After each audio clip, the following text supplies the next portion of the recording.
El Sabio tam bir sakinlik durumuna indirgenmiş olsa bile, Astleyncalar, hem askerler hem de rahipler, hala çok korkuyordu onu. Kesinlikle ikna olmuşlardı ki zamanın içinde çok tehlikeli bir şeytan vardı. Bu yüzden Pablo'nun yanan hevesine boyun eğmekten memnun oldular. Zavallıya ulaşmak için yardım istediğinde, yorgun yaratık amfiteyatrodan çıkarıldı. Ölü ve yaralı ve kan kokusu nedeniyle Young ve ben hemen öne itildi. En cesur olanların bile girişimden çekindiği bu iş, bize emredilmişti. Ama gerçek bir tehlike yoktu burada. Çünkü El Sabio o kadar zayıftı ki ayakta duramıyordu. Hatta kimseye tekme atacak kadar bile gücü kalmamıştı. Onu bu donuk, gevşek halde kaldırıp dik basamaklardan yukarı taşımak, yaralı ve yorgun olduğumuz için bizim için ağır bir işti. Ama Pablo'nun yardımıyla başardık ve böylece onu amfiteyatronun rüzgar tarafına götürdük.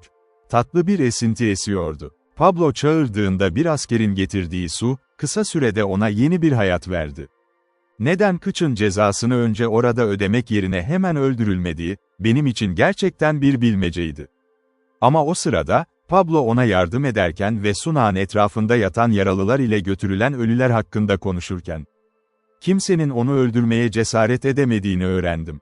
Korku şuydu, şeytan serbest bırakıldığında başka bir bedene girebilirdi. Bu inanç, oldukça cesaret kırıcı bir bakış açısıydı. Rahiplerden biri bana bir adamın aniden çıldırdığını ve böylece şeytanın ondan serbest kaldığını anlattı. Bu hikaye kalabalık arasında dolaştıkça, El Sabio'dan duyulan korkunun açıkça çok arttığını fark etmekten gizli bir memnuniyet duydum. Bu patlak nedeniyle zafer törenini tamamlamak için hiçbir girişim gerçekleşmedi. Gerçekten de, El Sabio artık o kadar kararlı bir şekilde elde tutuluyordu ki zafer edilecek pek bir şey kalmamıştı. Kısa süre sonra bir grup asker tarafından bir araya getirildik. Pablo'nun başımıza koşması ve Young ile benim de daha fazla koruma için doğrudan arkasından yürümemiz için özen gösterilmişti. Ve böylece hepimiz tekrar tapınağa döndük. Bu sefer büyük idolün önünde durmadık. Sadece binanın arkasına doğru ilerledik ve iç avluya açılan bir portala girdik. Mahkemenin daha uzak tarafında, Tizon bize anlattığı yerin tanımına göre, sadece orada bulunan hazineler değil, Kral Chazantz'in uzun zamanlarda biriktirdiği hazine de vardı. Devlete ve tapınağa ait olanlar da dahil. Avlunun girişinde yol, ağır bir perdenin astığı metal bir ızgarayla kapanıyordu. Askerler bizi resmi olarak bir rahip birliğinin sorumluluğuna bıraktı. Ardından perde çekildi, ızgara kaldırıldı ve parlak güneş ışığına bayıldık. Önümüzde, uzun süre düşüncelerimizi dolduran o yer duruyordu. Bina büyük boyutlu değildi, sadece tek katlıydı. Ama muazzam uçurumlara uzanıyordu sanki. İçindeki gerçek kullanılabilir alan, dış duvarlarının küçük boyutlarının çok ötesindeydi. Metal ızgaradan korunan dar bir açıklıktan girdiğimizde, odanın büyüklüğü bizi şaşırttı. Aslında uçurumun içine kadar uzanıyor olmalıydı. Ve arka ucundaki bir açıklık, ötesindeki boş bir derinliğe erişim sağlıyordu. Muhafızlarımız bizi bu iç derinliğe götürdü. Bir ızgara daha kaldırıldı. Kayada kazılmış dar bir geçitten geçtik. Yanlarında küçük hücre benzeri odalara açılan girişler vardı. Tamamen karanlık bir yer bulmayı bekliyorduk. Ama öyle değildi. Kayanın içinden uçurumun yüzüne doğru kesilen dar yarıklardan çok ışık giriyordu. Etrafımızı çok iyi görebiliyorduk. O kutsanmış ışık olmasaydı, ne kadar zayıf olsa da, orada deli olacağımızdan şüphem yoktu. Ama ışık bizi neşelendirse ve teselli etse bile, dağın derinliklerinde hapsedilmiş olmak, ölüme götürülmekten başka bir kurtuluş olmadığı düşüncesi, üzerime kara bir umutsuzluk gibi çöktü. Geçidin en ucunda kaya, neredeyse 30 feet karelik bir oda oluşturmak için pürüzsüzce oyulmuştu. En az 20 feet yüksekliğindeydi. Tüm duvarlar, balık pulları gibi üst üste dizilmiş altın plakalarla kaplıydı. Yukarıdaki uçurumdaki derin bir boşluktan faydalanılmış, odanın çatısına küçük bir açıklık açılmıştı. Oradan soluk bir ışık, ince ışınlar halinde girer, gölgelerin arasından parlardı. Ve altın duvarlardan yansıyarak tekrar, daha hafif bir şekilde parıldar dururdu. Bu odada, küçük ama muhteşem donanımlı bir yapının içinde, Tanrı Huitzilopochtli'nin heykeli duruyordu. Muhafızlarımız tarafından yüzümüze iğrenç bir görüntü olarak sunuldu bu. Tören sona erince tekrar geçide götürüldük. Bizim için hazırlanmış 2 küçük hücreye yerleştirildik. Her birine bir hasır mat atılmıştı. Ve orada muhafızlarımız bizi bıraktı. Arkalarındaki ızgara, kaya ile metal arasında keskin bir sesle kapandı. O ses, oyulmuş odaların içinde hüzünlü bir şekilde yankılandı. Bir süre sessizce durduk. Zavallı Rayburn'un uzandığı sedyenin etrafında. Çok solgun ve yorgundu. Büyük kan kaybı ve son saatlerin ağır yorgunluğuyla ezilmişti. Pablo, El Sabio ile birlikte geçidin karşı tarafındaki hücredeydi. Hapishanemizin sınırları içinde kendimizi istediğimiz gibi düzenlemiştik. Ve onu duyabiliyorduk. Sırayla El Sabio'yu aceleci davranışları için azarlıyor, cesaretini övüyor, ona duyduğu sevgi ve şefkattan bahsediyordu. El Sabio ise bunların hepsini eşit ölçüde iyi bir dinleyici olarak kabul ediyordu. "Burada durup hiçbir şey yapmanın faydası yok," dedi Young sonunda. "Burası pek kaçılacak bir yer gibi görünmüyor. Ama işlerin nasıl olduğunu görebiliriz. Padre, Rayburn'un bandajlarını düzeltmeye devam etsin. Sen ve ben, profesör, biraz arama yapalım. Burası kesinlikle hazine evi ve ne anlama geldiğini görmek güzel olur. Bahse girerim ki sonuçta sahip olmaya değer bir şey yoktur burada. Düşüncelerimin hüzünlü akımını değiştirecek bir meşguliyet bulduğum için yeterlince mutluydum. Young'un önerisine hevesle katıldım. Önce Fray Antonio'nun Rayburn'un yarasını sarmak için yardıma ihtiyacı olup olmadığını kontrol ettikten sonra. Ve böylece bu ilginç keşfe birlikte çıktık. Ağır kedere rağmen, içimde güçlü bir cazibe vardı. Yeni bir topluluğun merak uyandıran izlerini bulma ihtimali beni heyecanlandırıyordu. 1000 yıl önce Kral Chesnut's'in bu vadiye getirdiği o medeniyet. İşte burada, şüphesiz, Amerika kıtasının ilk sakinlerine ait en eski eşya deposu yatıyordu. Heyecandan biraz titredim. Hangi arkeolojik hazineleri bulabileceğimi düşünürken, aniden uzun bir iç çekiş verdim. Çünkü şu anki durumumda, en parlak keşifler bile ne işe yarardı ki?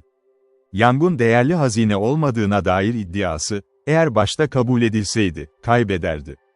Çünkü incelediğimiz odaların içi doluydu. Yaklaşık 10 feet küplük her oda. Huit silahındaki madenden çıkarılmış sertleştirilmiş altın külçelerle tıka basa doluydu. Bir sonraki oda da öyle, ta ki 5 oda dolusu altın bulana kadar. Ama kalan tüm odalar tamamen boştu. Kral Chesnut's'in tarafından biriktirilen kadim hazineden hiçbir iz yoktu. Yine de burada depolanan servet, dünyanın en zengin hükümdarıyla yarışabilirdi. Young, önündeki muazzam zenginlikleri görünce yüzü kızardı. Gözlerine hevesli bir ışık doldu, boğaz kasları gerildi, nefesi ağırlaştı, ta ki tüm güzel hayallerini bir anda yok eden gerçeği seslendirene kadar, bu hazine bizim için ne işe yarar? İkimizin de bu vadiden sağ çıkma şansı yok. Bu acı sözleri söylediğimde, canlandırıcı ifadesi kayboldu. Bir süre sessiz kaldı. Sonunda konuştuğunda ise sakin ama hüzünlü bir tonla konuştu. Derin bir kayıtsızlık vardı sesinde. "Size minnettar olurum, profesör, gerçekten minnettarım," dedi. "Eğer beni bir aptal için tekme atarsanız." O gece Moralya'dan beri, bu hazineyi düşünmekten bir an bile vazgeçemedim.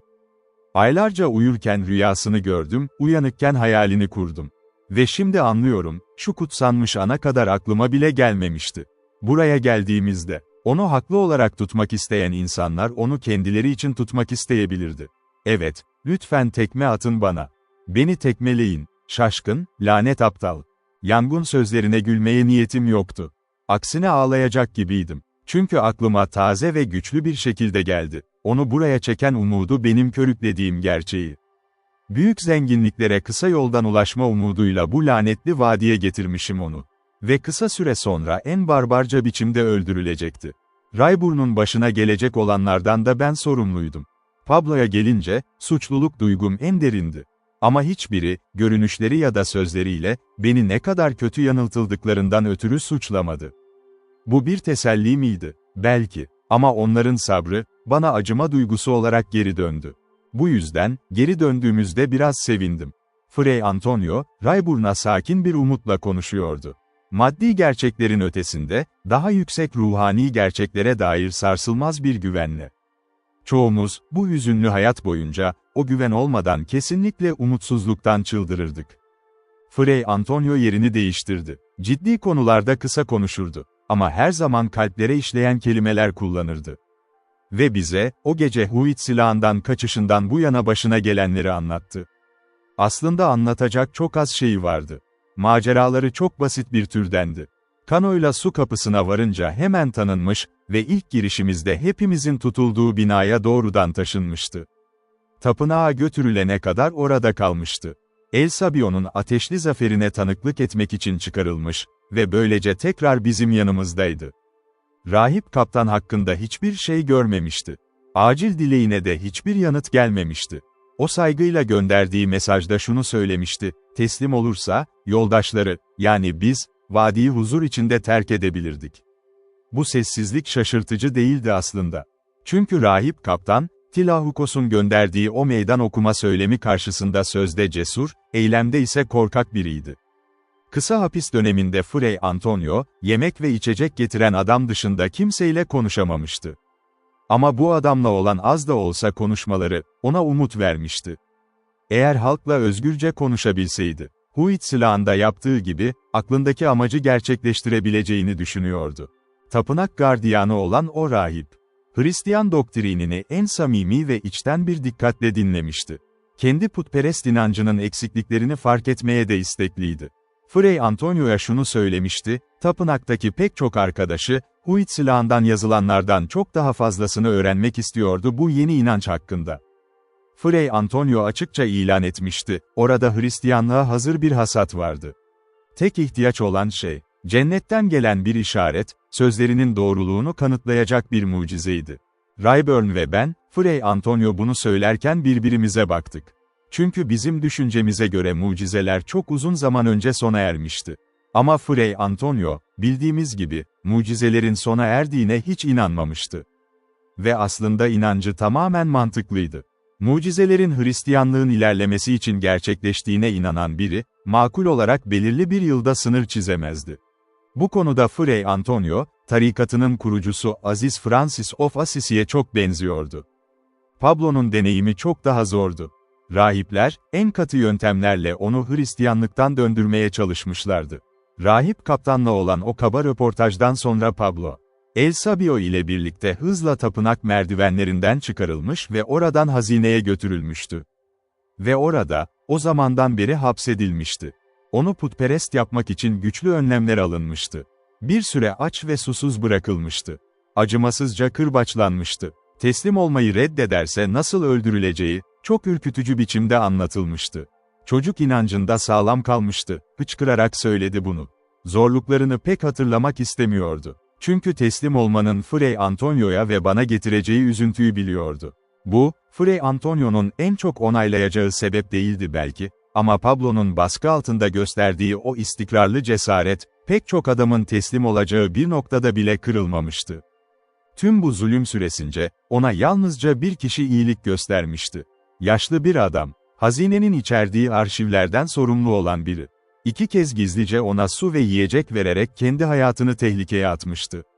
Ama Pablo neşeyle dedi ki, El Sabio'dan hiç ayrılmamıştı. Ağzı da elinden alınmamıştı. Ve bu 2 kutsamaydı. Katlanmak zorunda kaldığı acıyı hafifletmek için çok şey yapan 2 kutsamaydı. Sıra bize geldi. Rayburn, Young ve ben de yaşadığımız maceraları ve yüksek umutlarımızı anlattık. Ama hepimiz gelecek hakkında spekülasyon yapmaktan akıllıca kaçındık. Bunun yerine neşeyle konuşmaya çalıştık, acı veren konulardan uzak durduk. Bunu yalnızca kendi kalbimizi yüksek tutmak için değil, Rayburn'u heyecanlandırmamak için yapıyorduk. Yarası nedeniyle zaten tehlikeli derecede ateşliydi. Ama konuşmasak da, hiçbirimiz kaderimizin ne olacağından şüphe etmiyorduk. Ve bizi bekleyen ölümün bu kadar uzun geciktiğini de hayal etmemiştik. Günler geçiyordu ve beklediğimiz sona ulaşılmıyordu. Bu bir hayranlık kaynağıydı. Yemeğimizi getiren adamdan hiçbir şey öğrenemiyorduk. Ama bu adam kötü niyetli değildi. Rahip kaptanın planları hakkında kendisi de hiçbir şey bilmiyordu. Frei Antonio'nun Hristiyan doktrinine dair sözlerini dinliyordu. Ama ona işareti vermiyordu. Konuşabildiğimiz tek diğer kişi ise nadiren görüştüğümüz yaşlı adamdı. Pablo'ya iyilik gösteren o arşiv sorumlusu. Hazinenin 2. ızgarasının bizi kestiği kısmına resmi konumu gereği serbestçe gidip gelebiliyordu. Onunla arkeolojik konularda çok ilginç sohbetler yaptık. Frei Antonio onu daha ciddi doktrinsel konuşmalara çekmeye çalıştı, ama üzerinde çok az iz bırakabildi. Bu yaşlı adam, kalbim ona ısındı. Tamamen antikalara adanmıştı. Zihni bu neşeli duyguyla o kadar doluydu ki, dinler üzerine düşüncelere yer kalmamıştı içinde. Hristiyanlığa ne daha fazla ne daha az saygı gösteriyordu, kendi inancına olan umursamazlığından farklı değildi bu tutumu. Bu yaşlı adam bana insanların tarihi hakkında pek çok ilginç şey anlattı. Yıllıklarının nasıl korunduğunu gösterdi. Azteklerin resim yazısından açık bir evrimin ürünüydü bu. İdeograflar ile bir alfabe arasındaki karışıma çok benziyordu. Ben de bunu daha büyük çalışmalarımda kapsamlı biçimde ele almıştım. Şaşkınlıkla söyledi ki, her yıl birkaç kez rahip kaptan, o hapsedildiğimiz yere çekilir ve bazen bir ay boyunca orada kalırmış. Yiyeceksiz, içeceksiz, tanrılarla iletişim kuruyormuş. Ama bana garip gelen ve acı derecede moral bozucu olan şey şuydu, bu yaşlı adam, tüm bilgisine ve antikalara olan sevgisine rağmen, Kral Chazantzi'nin sakladığı hazine hakkında bana hiçbir şey söyleyemedi. Bu hazineyi biliyordu, dedi. Sadece belirsiz bir gelenek olarak. Hazinedeki her odayı bir zamanlar keşfetmişti. Ama bu kadim hazineden en küçük bir iz bulamamıştı. Mükemmel bir nedeni vardı bunun için, eğer böyle bir hazine gerçekten varsa, çoktan dağılmıştı. Şüphesiz, bu keşfin bana faydası yalnızca kendi merakımın tatmininden ibaretti. Yine de bu ani hayal kırıklığına duyduğum üzüntü son derece mantıksızdı. İtiraf etmeliyim, tüm o hüzünlü zamanlarda yaşadığım en keskin sancı, başladığım arkeolojik aramanın, bu kadar zahmetle güvendiğim aramanın, baştan sona aptalca bir iş olduğunu öğrendiğim o andı. Günler ağır ve yorgun bir şekilde uzanıyordu, dağın kalbinden oyulmuş o kasvetli hapishanede. Ve yavaşça kayboldukça, üzerimize yeni bir keder çöktü. Daha derin, daha araştırıcı bir keder. Acımasız sonumuza dokunduğumuz şüphe, hayatlarımızla birlikte solunan bir korku. Rayburn'un yarası, uyluğunda bir Mekkahuitlin keskin kenarından açılmış vahşi bir kesikti. Başından itibaren tehlikeliydi. Ve tehlike daha da kötüleşmişti. Gölün karşısına yapılan uzun yolculuğun sıcağı, taşıyıcıların sert davranışları, El Sabio'nun kurban taşının yanındaki ateşli patlaması, hepsi yarayı derinleştirmişti. Fray Antonio'nun yeteneği olmasa, kesinlikle çabucak ölecekti. Ama hekimliğiyle bile zar zor hayatta tutabiliyordu onu. Ateşi son olarak geçmişti. Ama geri kalan az gücü her geçen günle biraz daha azalıyordu. Bu adamı görmek acınasıydı. Bir zamanlar enerjinin tam vücut bulmuş haliydi. Şimdi acıyla yıpranmış, Fray Antonio'nun yardımı olmadan neredeyse hareket edemez hale gelmişti. Ve onu inlerken duymak, güneş ışığı ve temiz hava için yürek yakan arzularından bahsederken duymak, daha da acınasıydı. Fray Antonio onayladı, orada ölüyordu. Çünkü yaraya ve bulundukları soğuk, nemli, kayadan oyulmuş odaya, sağlıklı bir adam bile dayanamazdı. Yağmurlar gelmişti. Geceler soğuk ve nemliydi. Öğleden sonraları ve gece saatlerinde seller halinde yağıyordu. Tüm dağ gök gürültüsüyle inliyordu. Zavallı Rayburn'un bir inlemesinin ardından, Young beni kenara çekti. Zihnini çok bastıran bir şeyi açıkça teslim etmek istiyordu. "Bakın profesör, artık buna dayanamıyorum," dedi, yalnız kaldığımızda. "Rahip kaptana haber göndereceğim. Kısa sürede beni bitirmesini, buna karşılık Rayburn'u bu nemli delikten çıkarmasını isteyeceğim. Onu rahat edebileceği, sabah güneşlenip hava alabileceği bir yere göndermesini. Rayburn sağlıklıyken öldürülmekten rahatsız olmaz. İyi hissettiğinde hiçbir şeyden korkmaz. Ama onu böyle öldürmek, bu tam bir acımasızlık. Adil bir köpeğe bile yapılmaz. O yüzden deneyeceğim. Pek bir şey değil, sadece programın biraz ilerisinde koşmak, hepsi bu." Garip bir şekilde, benzer bir amaç uzun zamandır kendi zihnimde de yavaşça oluşuyordu. Ama benim istediğim farklıydı. Umarım daha iyi sonuçlara yol açardı. Benim düşüncem şuydu, beni öldürmekten alacakları zevk karşılığında, yoldaşlarıma o kayalıkla kaplı bölgede bulunabilecek özgürlük verilmeliydi. Yan konuyu açıkça gündeme getirince, ona kendi niyetimi söyledim. Ve biraz vurguyla şunu ekledim, bu projeyi uygulamaya taşıma hakkı bana aitti. Benim, çünkü ne o ne de diğerleri, belki Fray Antonio hariç, o vadiden bir daha çıkamazdı.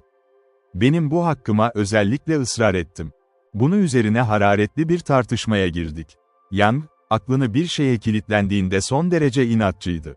Tartışma anlayışı ise en iyi zamanlarında bile en gevşek biçimde nazikti. Bu konuşmanın nasıl biteceğini bilmiyorum.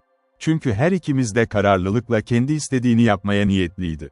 Ama aslında bitti, beklenmedik bir kesinti sayesinde. O anda öğrendik ki, ikimizin de oynattığından çok daha ince ve güçlü bir irade iş başındaydı. Biz sadece düşünürken, gerçek, ikimizin de altını tamamen kesecek şekilde hareket etmişti çoktan. Ve sonraki 2 saat içinde her şey, öyle şaşırtıcı bir anlıkla üzerimize geldi ki, korkunç bir rüyadan az görünürdü. İlk işaret, sıkıcı ve donuk hapishane hayatımızın sıradan akışını kesen bir sesti. Bizi kapatan ızgaranın kaldırılmasından kaynaklandığını bildiğimiz gıcırdama sesi. Oratoriden aceleyle çıkıp uzun geçite doğru ilerlerken, bize doğru gelen bir asker birliği gördüm. Başlarında bir rahip vardı. Fray Antonio ve Pablo da sese şaşırarak geçide çıktı. Ama Pablo açıkça merak ediyordu.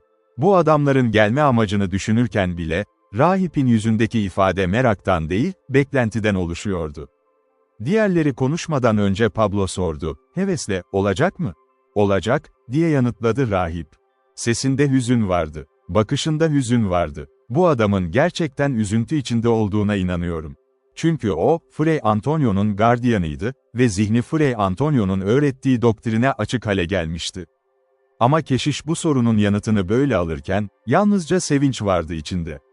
Sesinde çınlayan bir sevinçle yanıtladı, önce bizi Rayburn'un yattığı odadan dikkatle uzaklaştırdı. Sonra sorgulayan bakışlarımıza karşı şunları söyledi, rahip kaptan isteğimi kabul etti. Ve hızlıca ekledi, benim için üzülmeyin, dostlarım. İnanç için ölmek, hayatın en görkemli sonudur. Ve bu nadir ayrıcalık, sevdiklerinin de kurtulması için verildiğinde ne kadar mutlu olunur. Rahip kaptan söz verdi ki, bu küçük hayat borcumu ödendiğinde, siz, çok sevdiğim sizler, özgür gideceksiniz. Ona inanma, başından beri tam bir yalancı, diye haykırdı Young. Saf bir unutma içinde, göğsü coşkuyla kabararak bağırdı bunu. Çünkü Fray Antonio'nun yapmayı planladığı şeyi, az önce kendisinin yapmaya en çok kararlı olduğu şeyi yapıyordu. Ama Young İngilizce konuştu ve Fray Antonio kulak vermeden devam etti, siz ikiniz ve çocuk kesinlikle yaşayacaksınız. Arkadaşımız da belki, o Tanrı'nın ellerinde ve sonra Taki. Ama daha fazla konuşmaya izin verilmedi. 2 asker öne adım attı ve kollarını tuttu. Ama keşiş bir an için ellerimizi sıktı ve böylece açık ızgaraya doğru götürüldü. Geride Young, ben ve Pablo, benzer şekilde muhafızların yanındaydık. Rayburn'un yattığı odadan geçerken, hafifçe inlediğini duyduk. O kadar zayıftı ki, döndüğümüzde onu orada ölü bulmamız çok olasıydı. Eğer gerçekten geri dönseydik, tapınağın iç avlusuna çıktığımızda güneş parlıyordu. Gün henüz gençti, yağmur bulutları dağ zirveleri etrafında yeni toplanmaya başlıyordu. Havada uzaktaki arıların vızıltısına benzer bir fısıltı vardı. Tapınağın arka portalına girdiğimizde ses daha da yükseldi. Ama hala yumuşak ve bulanıktı. Tapınakta Fray Antonio bizden ayrıldı. Amfiteyatro çukuruna açılan yeraltı geçidinin iç girişine doğru götürüldü. Büyük portala ilerlerken, ardından üzgün bakışlar attık. Tüm kalbimizdeki acı o bakışlarda yoğunlaşmıştı. Ama o, muhafızları arasında eleyit bir duruşla yürürken, bize yalnızca en neşeli umudun bakışlarını gönderdi. Ve içinde çok nazik bir sevgi vardı. İlk başta arıların vızıltısına benzeyen o ses, ilerledikçe giderek büyüdü. Açık alana çıktığımızda, güçlü bir kükremeye dönüşmüştü.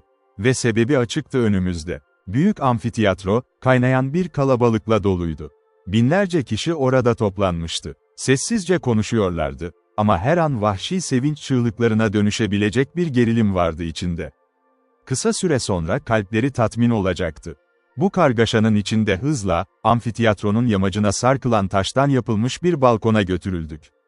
Hemen arkasında ve üstünde, çok daha büyük, zengin dövme taş işçiliğiyle kaplı, renkli bir örtüyle örtülü başka bir balkon vardı. Ortasında bir tür taht duruyordu. Bizi görünce büyük bir bağırış yükseldi.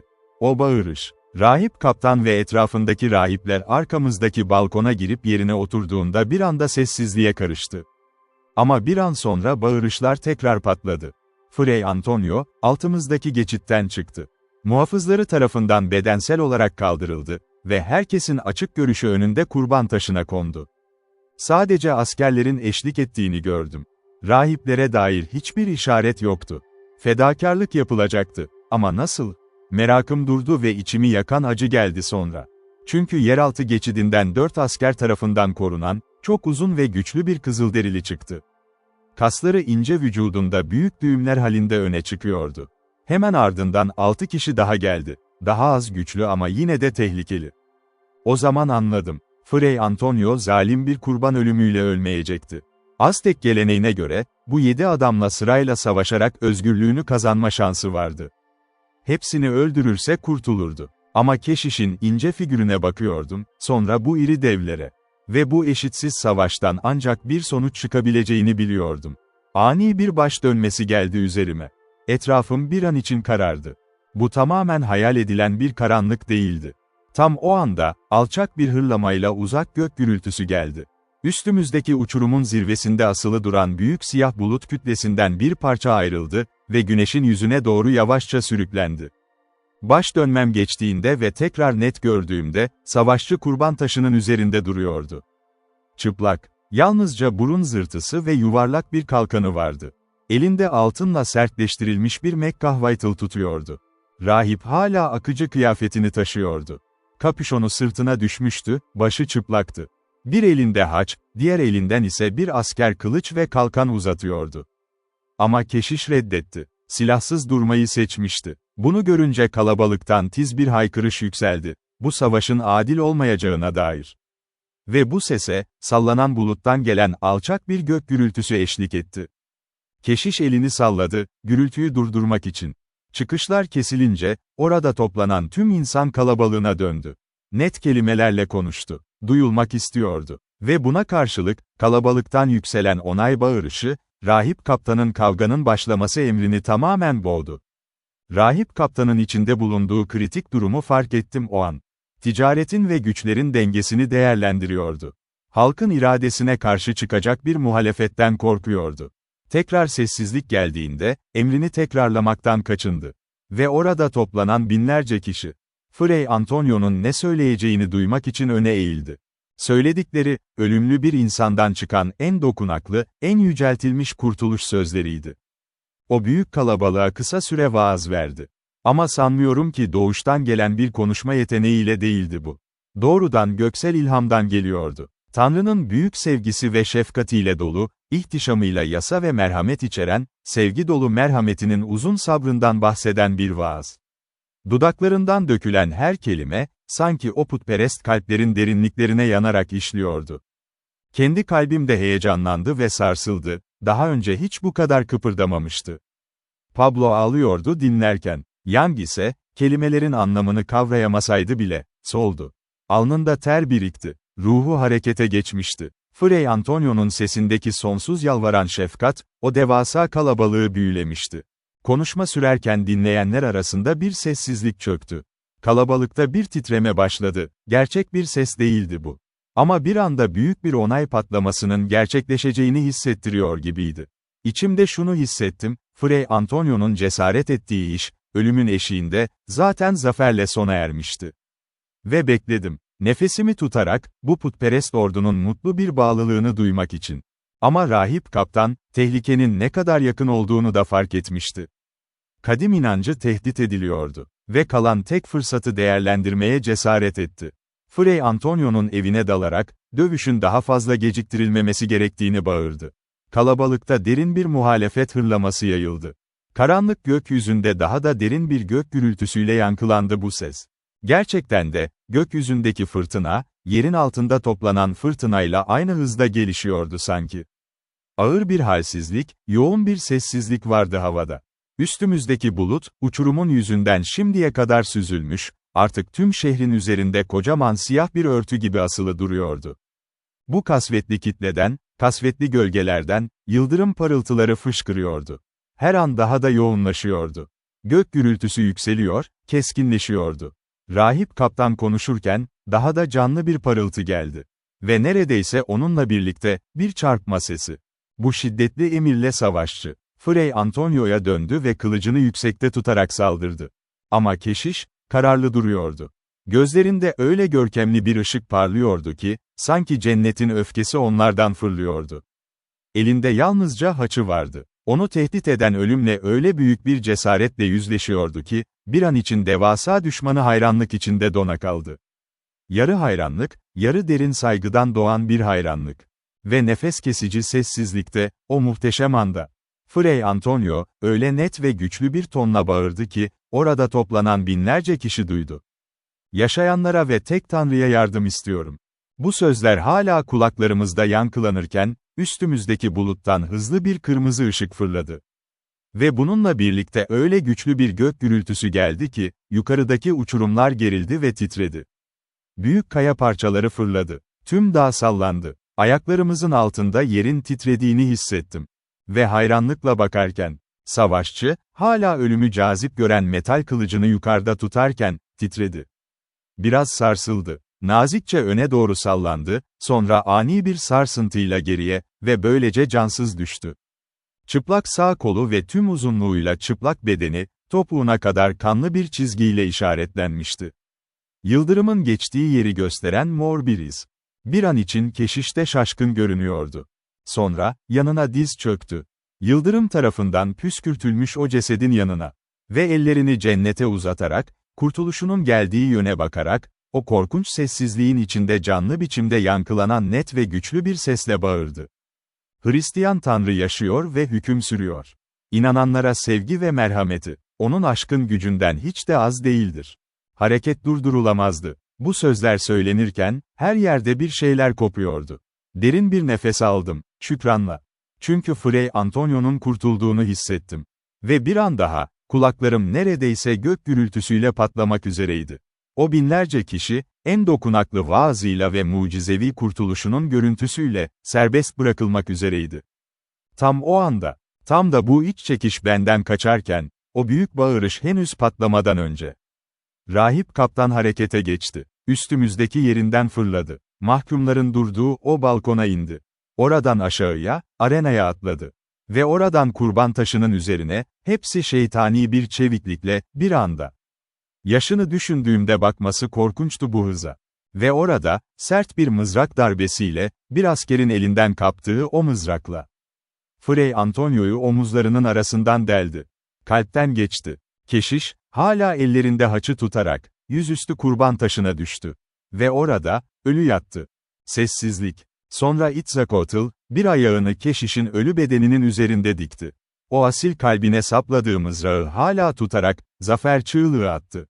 Azteklerimizin zaferine ve tanrılarımızın intikamına bakın. Ve kalabalık, Hristiyan inancının eşiğinden geri döndü. Tek bir güçlü sesle bağırdı. Zafer ve tanrılarımız için intikam.